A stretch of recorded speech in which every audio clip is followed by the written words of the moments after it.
भगवान शिव पर भरोसा किया हुआ कभी टूटता नहीं।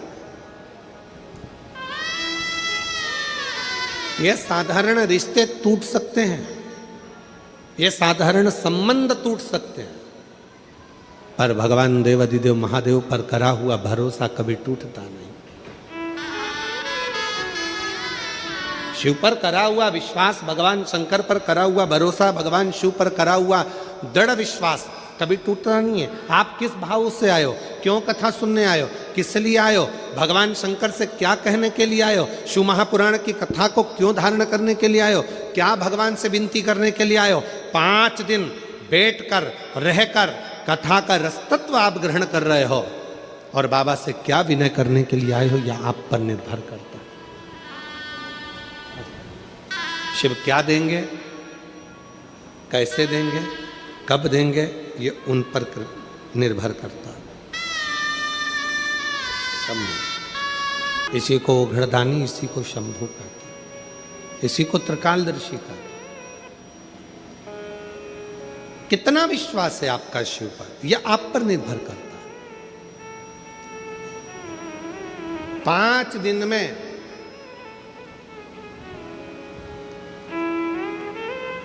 हमें भगवान शिव को पहचानना है और भगवान शंकर से अपने मन की बात कहना, और कुछ भी नहीं।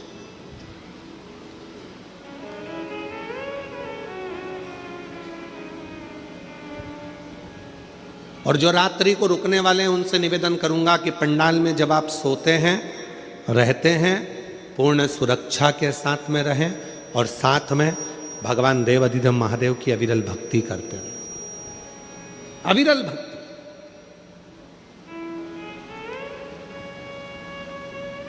उस भक्ति को धारण करते रहे, भजन करते रहे। जितनी देर रहो यहां उतनी देर आपके मुख से श्री शिवाय नमस्तुभ्यं, श्री शिवाय नमस्तुभ्यं, श्री शिवाय नमस्तुभ्यं, श्री शिवाय नमस्तुभ्यं। आप भगवत भजन में लीन रहो। आए हो बाबा के दरवाजे पर भगवान से प्रार्थना करने के लिए, ऐसा कोई स्थान मत छोड़ो जिस स्थान पर बैठकर हम भगवत नाम ना लें।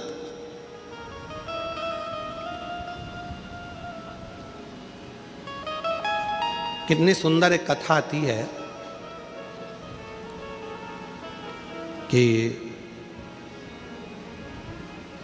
देवता और असुरों ने मिलकर समुद्र का मंथन किया। शिव महापुराण का ये बड़ा सुंदर चरित्र है। मंथन किया, और केवल देवता और असुर मंथन नहीं कर रहे हैं। शिव महापुराण ये भी कहती है कि अपने घर में रहकर कुछ देर रात्रि को जब विश्राम करा करो, विश्राम के समय पर थोड़ी देर विचारों का मंथन भी करा करो। आज के समय में लोग विचारों का मंथन नहीं करते, मोबाइल का मंथन करते रहते दिन भर बैठ के। रात को सोएंगे, पति अपना मोबाइल पकड़ा है, पत्नी अपना मोबाइल पकड़ी है, बेटे बेटी अपने मोबाइल पकड़े हुए हैं, और सोते सोते भी आखिरी में जब बहुत तेज नींद आने लगती है तब मोबाइल तो भी स्विच ऑफ करने से पहले, मतलब नेट बंद करने से पहले भी एक आध बार सोते सोते भी फिर उठा के देख ही लेते। वापिस रख दिया, सो रही है तो भी ध्यान में आया, वापिस देखती हूं मैसेज करा कि नहीं करा, फिर उठाया, फिर देखा, वापिस। अब कहां गया विचारों का मंथन?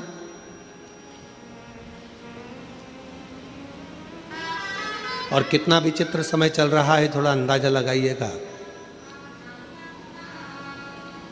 कितना विचित्र समय चल रहा है, जरा अंदाजा लगाइएगा आज का समय कितना विचित्र है। एक भाई बहन यदि अपना फोटो स्टेटस पे लगाते हैं तो उनको लिखना पड़ता है माय सिस्टर, मेरी बहन।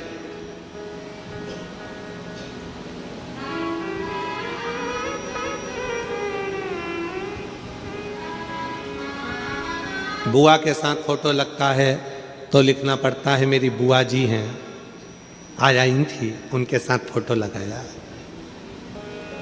चाची जी के साथ मेरी आंटी हैं, उनके साथ फोटो लगाया। क्यों? क्योंकि आज के समय के व्यक्ति की दृष्टि और बुद्धि इतनी विचित्र होती चली जा रही है कि कोई भी अगर मोबाइल पर फोटो दिखता है तो उसकी तुरंत सोच और निगाह बदल जाती है और वो गलत सोचना प्रारंभ कर देता है। मतलब इतनी विचित्र बुद्धि लोगों की हो गई, इतनी विचित्र सोच हो गई।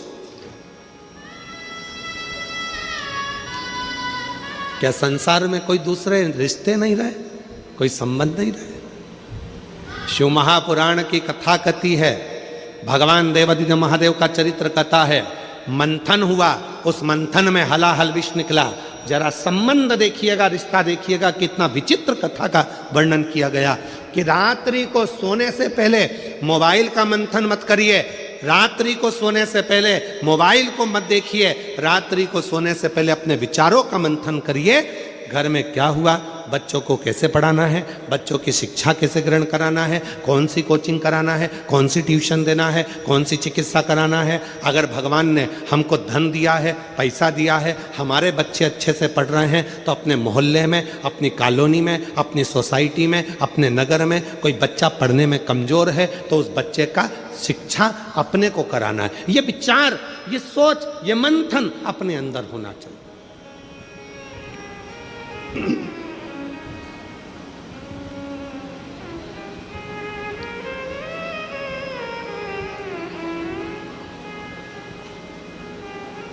और हमने पहले भी कहा, आज फिर कहते हैं, 1 रुपए का दान किसी को मत दो, अठन्नी भी किसी को मत दो, अपने पास रखो। कहां लगाना? अपने पड़ोस में, अपने मोहल्ले में। कोई बच्चा पढ़ना चाहता है, उसको शिक्षा की जरूरत है और वो पढ़ना चाहता है पर उसके पास में पैसा नहीं है, उस बच्चे की शिक्षा में लगाना प्रारंभ करो।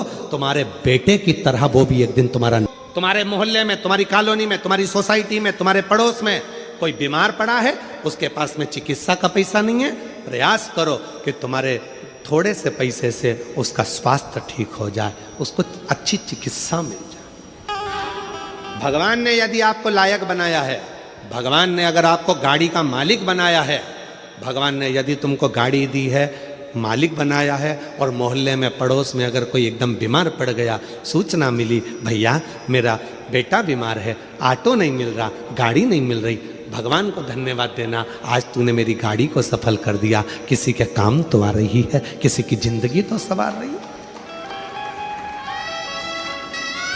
कितना विचित्र जमाना हो गया कि लोगों की सोच बदल गई। कोई पड़ा हुआ है तो पड़े रहने दो, कोई एक्सीडेंट हो गया तो रोड पर तड़प रहा है तो तड़पने दो, किसी के यहाँ आग लग रही है तो मुस्कुरा रहे हो, किसी के यहाँ घात लग रही है तो मुस्कुरा रहे हो, किसी के यहाँ चोरी हो रही है तो मुस्कुरा रहे हो। ये कहाँ हो गया? ये संसार सागर कैसे जा रहा है, किस गर्त की ओर बढ़ रहा है? विचार करिए। मेरे देवादिदेव महादेव ने, सारे देवताओं ने अमृत पिया, पर मेरे शंकर भगवान ने मंथन में निकला हुआ पूरा विष पी लिया। क्यों? क्योंकि ये दुनिया को नष्ट कर देगा। अगर मैंने रख दिया तो देवता भी बर्बाद हो जाएंगे, गंधर्व, असुर, कन्नर, नाग सब बर्बाद हो जाएंगे, पशु पक्षी भी बर्बाद हो जाएंगे। इसलिए इस विष को मुझे पीना पड़ेगा। ये विष मैं पीता हूं, ये मंथन है, इसको मंथन कहते हैं कि मंथन में ये निकला कि विष में पीता हूं, ये विष दुनिया को बर्बाद कर देगा, इस विष को मैं धारण करता हूं।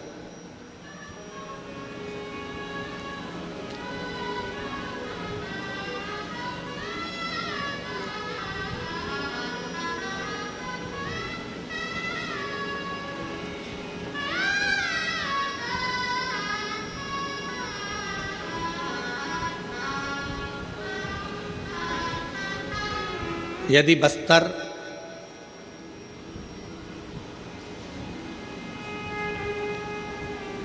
गिदम दंतेवाड़ा की यदि आप लोगों ने कथा सुनी होगी तो उसमें एक पत्र आया था। उस पत्र में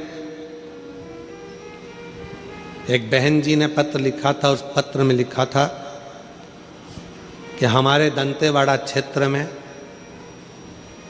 ये नक्सल प्रभावित क्षेत्र में, जहाँ पर लोगों के अंदर भय था, वहाँ पहली बार हर हर महादेव सुनने को मिल रहा है। ये शिव की कृपा।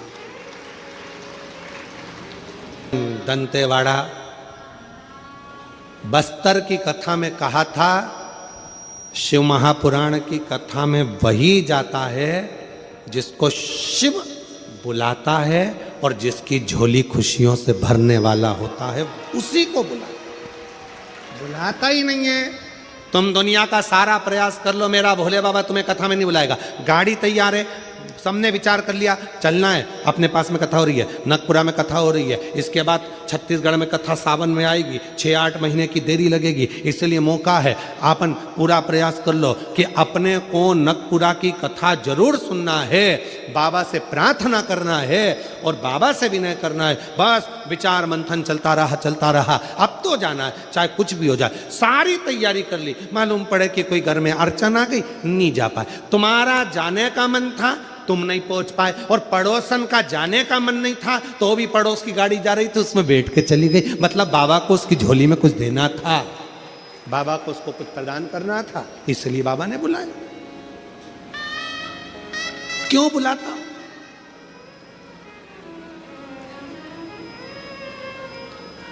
और ऐसे दयालु नाथ से, सारे पंडाल वाले बोलो, पीछे वाले, आगे वाले, साइड वाले, अड़ोसी पड़ोसी, पीछे वाले धड़ोसी, सब बोलो, ऐसे दयालु नाथ से। इनको तो बोलने तो मुझे सुनाई देगा। हाँ, ऐसे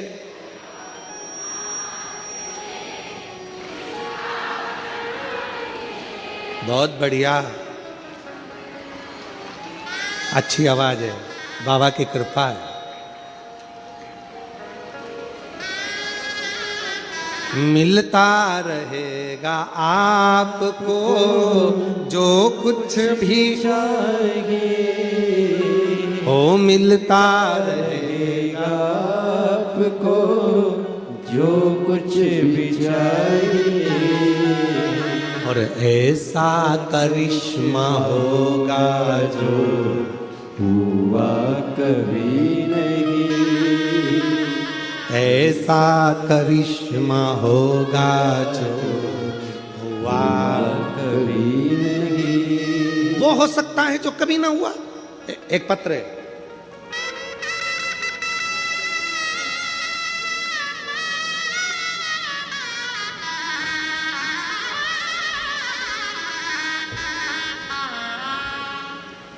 मेरा नाम प्रीतम कुमार, देवांगन में गया नगर दुर्ग में रहता हूँ। कहीं बैठे हों हाथ हिला सकते हैं। मेरा नाम प्रीतम कुमार देवांगन, मैं गया नगर दुर्ग से हूँ। कहीं बैठे हों हाथ हिला सकते हैं। आप ही हैं? ठीक है, आ जाओ, आ जाइए, आ जाइए। हाँ, दिख गए हो, आ जाइए। बच्चे को भी लिया साथ। गुरुदेव, शादी के कई वर्ष निकल गए, 1 साल, 2 साल, 3 साल, 4 साल, 5 साल, 6 साल, 7 साल ऐसे निकलते चले गए। डॉक्टरों का इलाज भी करवाया, जितनी बार डॉक्टर को दिखाया, सभी में बैठकर कथा क्यों नहीं सुनते। तब 2022 में हम बाबा की कथा को सुनने का मन बनाया गुरुदेव, और मंदिर जाना प्रारंभ करा। 2022 में हम सीहोर भी चले गए, कुबरेश्वर धाम, वहाँ जाकर हमने कंकर शंकर पूजन भी करी और वहाँ बैठकर कथा का रस तत्व विग्रहण किया। गुरुदेव, शिव महापुराण की कथा हमने कुबरेश्वर धाम पर बैठकर नियम लिया, 5 पंडाल कथा सुनेंगे बाबा, ऐसी कृपा कर दे कि बस गोदी भरा जाए, संतान दे दे। गुरुदेव, बाबा ने कृपा करी और अक्टूबर 2024 को हमने 5वीं कथा पूरी करी और बाबा की ऐसी कृपा हुई कि 17 दिसंबर 2024 को बाबा की कृपा से बाबा ने करुणा करी और बाबा की कृपा से गर्भ ठहरने का क्रम सूचित मिला। बाबा की ऐसी कृपा हुई। 29/7/2025 को बाबा की कृपा से हमारे यहाँ पुत्र रत्न की प्राप्ति कई वर्षों के बाद, जहां डॉक्टरों ने मना कर दिया था, कोई डॉक्टर नहीं कहता था कि तुम मां बन सकती हो, पर बाबा की कृपा से कई सालों के बाद बाबा ने हमारी झोली खुशियों से भर दी। और मिलता रहेगा जो कुछ भी चाहिए, मिलता रहेगा आपको जो कुछ भी चाहिए, मांगा है भोलेनाथ से। ये शिव कृपा से 29/7/2025 को बाबा ने संतान का सुख दे ही दिया। एक लाइन उन्होंने बोला, लोग कहते थे कथा के पंडाल में बैठने से क्या औलाद हो सकती है। हम उनको छाती ठोक कर कहते थे कि एक दिन पंडाल में हमारा भी पत्र पड़ा जाएगा, ये विश्वास के साथ कहते हैं। एक दिन पंडाल में हमारा भी पत्र पड़ा जाएगा, ये भरोसे के साथ। क्यों? क्योंकि विश्वास कितना है आपका शिव के प्रति, शंकर के प्रति। आप कथा में बैठकर बाबा से अपने दिल की बात कह रहे हो, नहीं कह रहे हो, कथा सुन रहे हो, नहीं सुन रहे हो, ये आप पर निर्भर करता है। आप कितना भरोसा है, ये आप पर निर्भर। और ऐसा करिश्मा होगा जो हुआ कभी नहीं, ऐसा करिश्मा होगा जो हुआ कभी नहीं।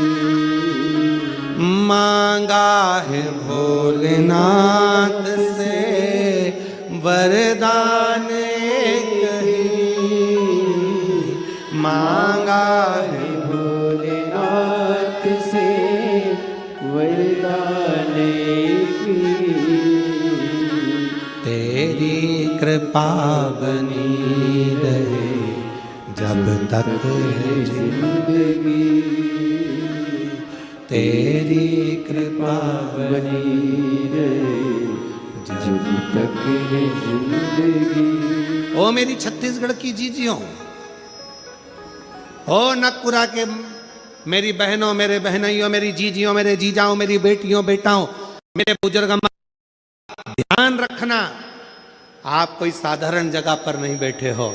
आप शंकर की कैलाश पर शिव की गोद में बैठकर ये शिव महापुराण की कथा को सुन रहे हो। देगा वो, कृपा वो करेगा, करुणा वो करेगा। मंथन करो अपने विचारों का, मंथन, और बहुत जरूरी है।